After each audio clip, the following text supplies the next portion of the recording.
안녕하세요. 오늘은 봄에 꼭 소개해 드리고 싶은 다육이 몇 가지를 소개해 드릴까 합니다.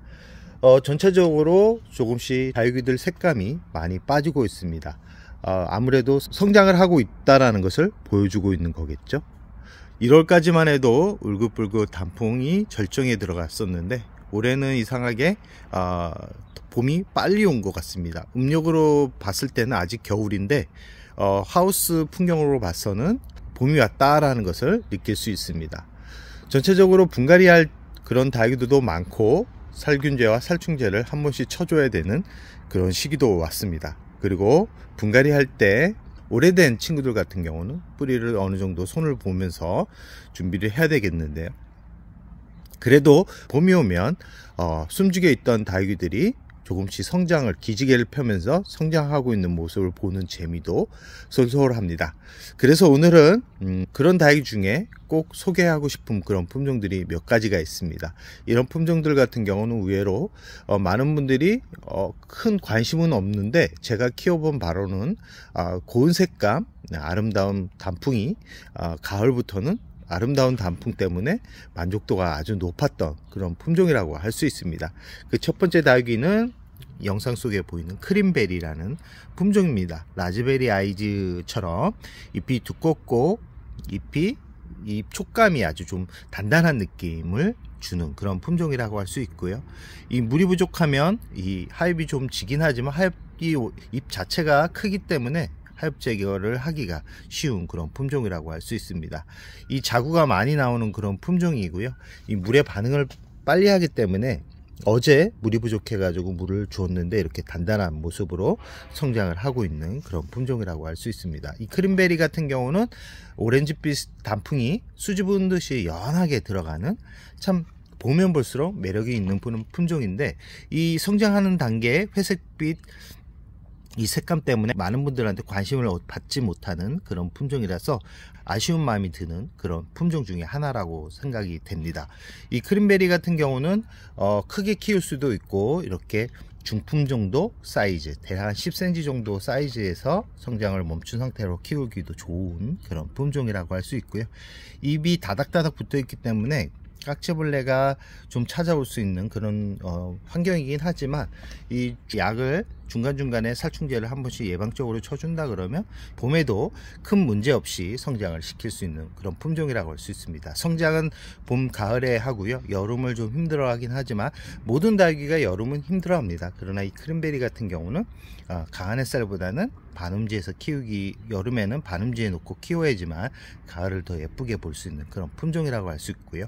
가격대는 대략적으로 한 5,000원에서 만원 정도면 큰 중품 이상의 그런 크림베리를 구입해서 키울 수 있을 겁니다. 두 번째 품종은 뭐냐면 이 탱고입니다. 이 탱고 같은 경우도 참 예쁜 품종인데 많은 분들이 그렇게 크게 관심을 보이지 않는 그런 품종이라고 할 수 있습니다. 잎끝이 붉게 물들어가는 그런 품종이고요.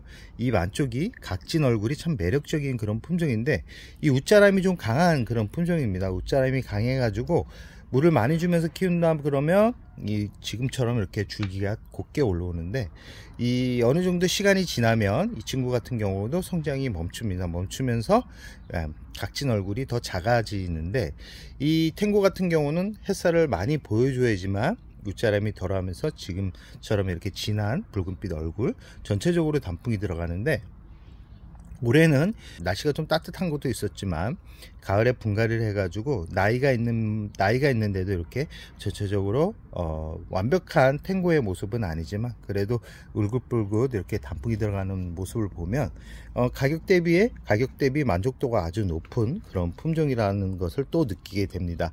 이 탱고는 분갈이를 6개월에 한 번씩 해주는 게 좋고요. 꽃이 필 때 깍지벌레만 조심한다 그러면 큰 어려움 없이 키울 수 있는 그런 품종이라고 할 수 있고요.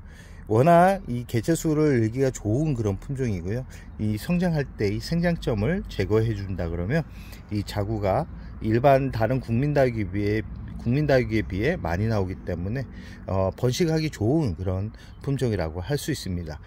이 세 번째 품종은 홍포도입니다. 이 홍포도가 참 매력적인 품종인데 이제는 홍포도를 찾아보기가 쉽지 않습니다.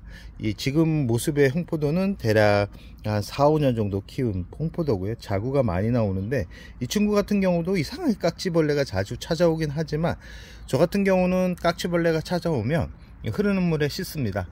약을 계속 뿌려주면 내성도 생기고 오히려 약해로 인해 가지고 얘네들이 더 약해서 여름을 더 힘들게 나는 것 같아 가지고 저 같은 경우는 약을 치기보다는 흐르는 물에 씻어서 새로운 흙에 자리를 잡아주는데 그래서인가 아직까지 큰 문제 없이 이렇게 짱짱한 얼굴을 보여주면서 성장을 하고 있습니다.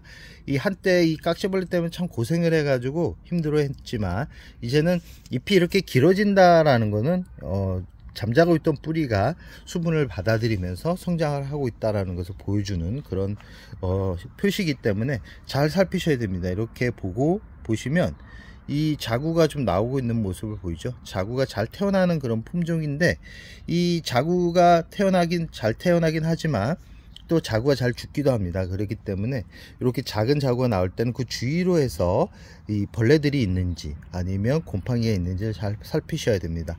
홍포도 이 전체적으로 단풍이 들어가면 오렌지빛으로 단풍이 들어가는 아주 고급스러운 얼굴을 보여주는 그런 품종이기 때문에 이 저렴한 가격 예쁜 모습으로 오랫동안 키우고 싶은 분들 같은 경우는 한번 관심을 가져보는 것도 좋을 법한 그런 품종이라고 할 수 있습니다.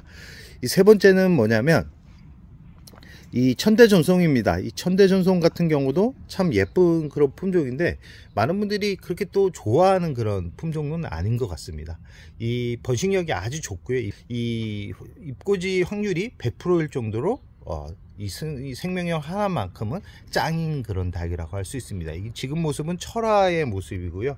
이 독립적으로 이 정상적인 얼굴로 나온 천대전송은 지금처럼 이렇게 이런 모습을 가지고 있는데 이 천대전송 같은 경우는 이렇게 단풍이 들어가 있는 모습도 좋지만 초록빛 얼굴을 보면서 사무실에서 이렇게 키우기도 아주 좋은 그런 품종이기 때문에 이 저렴한 가격 강인한 생명력을 가진 그런 닭위를 구하고 있다 그러면 이 천대전송 같은 경우도 참 매력적인 그런 품종이라고 할 수 있습니다. 이 분갈이 할 때 건강한 잎을 떼어 가지고 밭에 뿌려 놓기만 해도 자구가 움트는 그런 특징을 가진 그런 품종이기 때문에 또 생명력도 길지만 아주 오랫동안 키울 수 있습니다. 목질화가 진행돼도 다른 닭위들 같은 경우는 성장이 어느 정도 멈추는데 이 천대전송 같은 경우는 분갈이만 잘 해준다 그러면 아주 오랫동안 키울 수 있는 그런 품종이기 때문에 아마 식물을 키우는 것을 어려워하는 분들이 키우기 좋은 그런 품종이라고 할 수 있습니다. 오늘은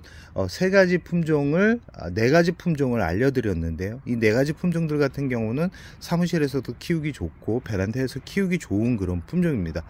저는 참 예쁜 그런 품종인데 의외로 이 오늘 소개해드린 품종을 모르는 분들이 많더라고요. 요즘 나오는 닭이들이 화려하지만 화려한 만큼 생명력이 그렇게 강하지 않기 때문에 수년간 이 검증이 된 그런 다육이 위주로 키우면서 조금씩 경험을 습득하는 게 이런 다육이나 식물을 오랫동안 키울 수 있는 방법이라는 말씀을 드리면서 오늘의 영상을 여기서 마무리할까 합니다.